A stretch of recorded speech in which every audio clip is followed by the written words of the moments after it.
Previously on Costa Rica Story. Breaking news here at Costa Rica Story. Today, I got an offer on the house. I have to make a counter offer. Well, I'll make him an offer he can't refuse. We've been through this before, but hopefully this will be the real deal. So we've got an offer on the house, and it's up to me to counter. Make them an offer they can't refuse. And we're gonna, if this goes through, it'll probably close sometime in maybe like the second week in April. Hey, don't count your chickens, Buster. Slow your roll. Maybe you should manage your expectations. Hope for the best. Plan for the worst. Well, let's just hope for the best.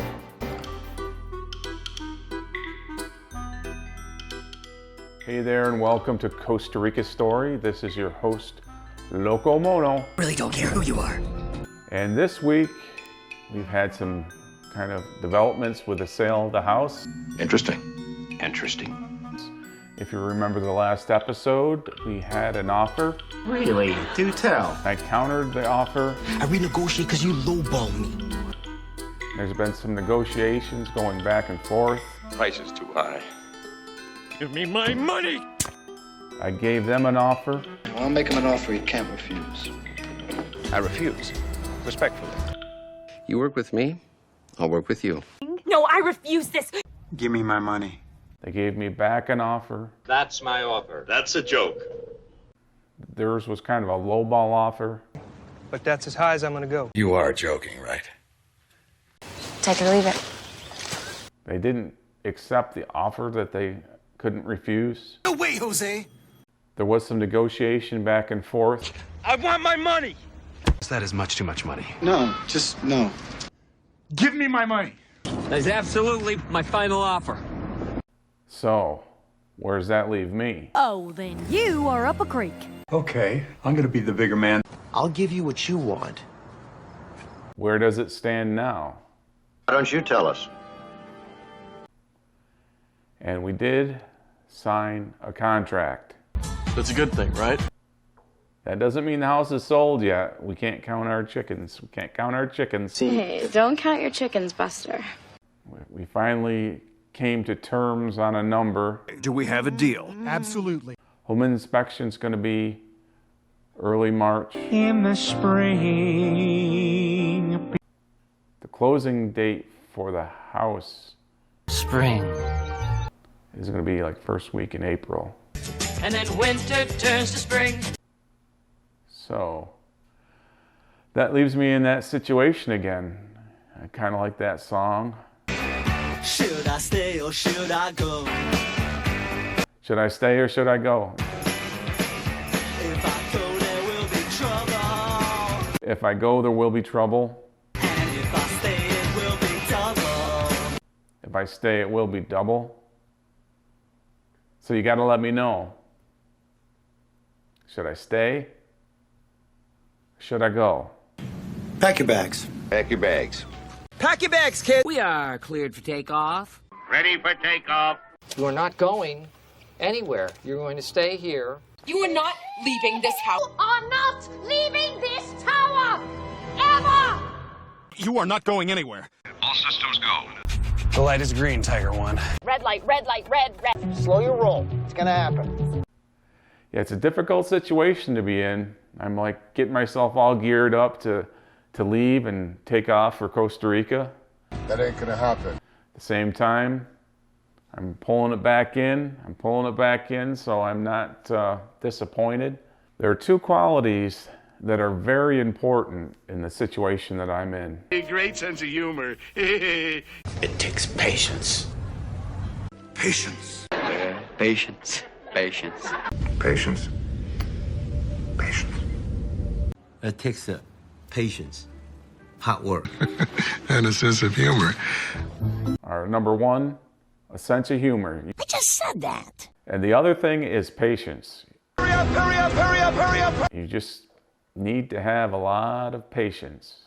And I'm told patience is also something that's very useful in Costa Rica, because in Costa Rica things don't get done nearly as fast as they do here in the States, because it's the pura vida attitude.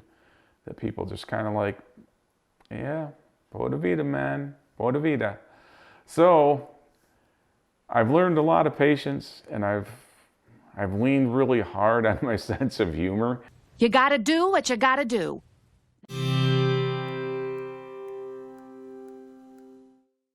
Initially, I was going to start my residency process immediately. I mean, I actually have already started. I got my background check and my birth certificate all in process. My birth certificate's all completed and it's been apostilled and all that. My background check hasn't come back yet from being apostilled. I think I'm saying that right. Apostilled, whatever that is. It's basically verified.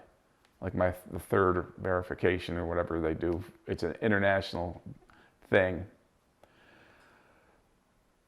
And there's a lot of reasons for that. One of the reasons is I may not be able to sell the house for as much as I thought I was going to. So that gives me less money to play with the rentista option. That was what I was going to do my residency with in Costa Rica, which basically rentista is you have to have an income of $2,500 per month, which can be achieved by setting up a certificate of deposit that pays you that amount every month. So I would need to put like $60,000 in a bank, and then it would pay every month $2,500 into an account, and that way I would have the right amount of money for rentista. And then you have to keep, you can't spend that money because you've got to, after 2 years, you put it back in again and you start the process again. But then after 3 years, you can file for permanent residency. What the hell are you talking about? So that was one of the things that was making me like, well, maybe I'm not going to be able to do that. Okay. Another thing that's keeping me from rushing into getting Costa Rica residency is the Costa Rica economy and the debt that Costa Rica seems to be in compared to other countries. Like, what was the name of that country I was looking at?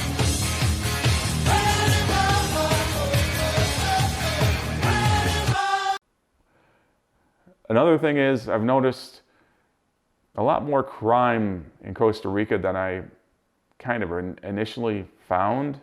I don't know if the crime's increasing or whether I'm just seeing it more. And you know, people will always say, well, crime is everywhere. Yeah, well, it isn't exactly like that. I mean, that's a true statement, but that doesn't disqualify the things that you see and read. But I'm viewing things through the funnel of you know, Facebook and message boards and things like that. So, you know, the crime in Costa Rica it's there. A lot of people don't see it.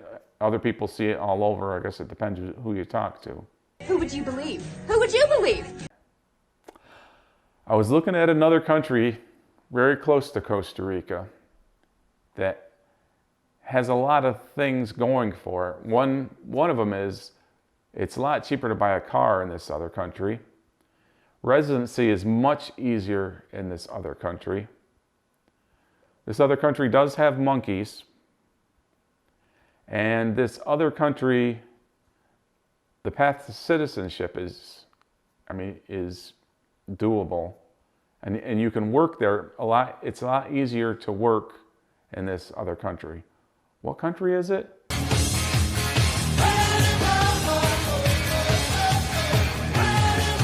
Ah, Panama. Panama. Yeah, I've been considering Panama in the long term. Of course, in the short term, I haven't turned my back on Costa Rica at all. I mean, I'm really going to give it a shot.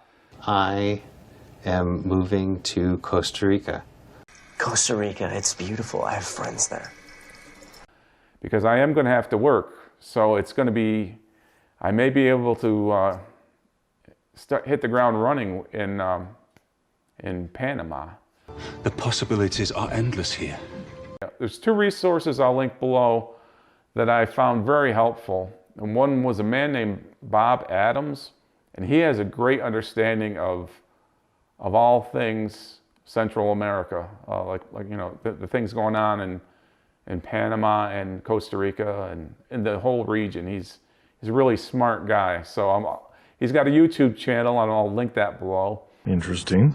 There's a woman that has a YouTube channel called I Go Panama, and she's a relatively new resident to Panama. As a matter of fact, she just got her residency recently. Tell me more. She has a lot of videos documenting her story in Panama, and she explains the reasons why she did pick Panama over the other countries in the area. That's all I have to say about that. Well, that's all I got for today. Later.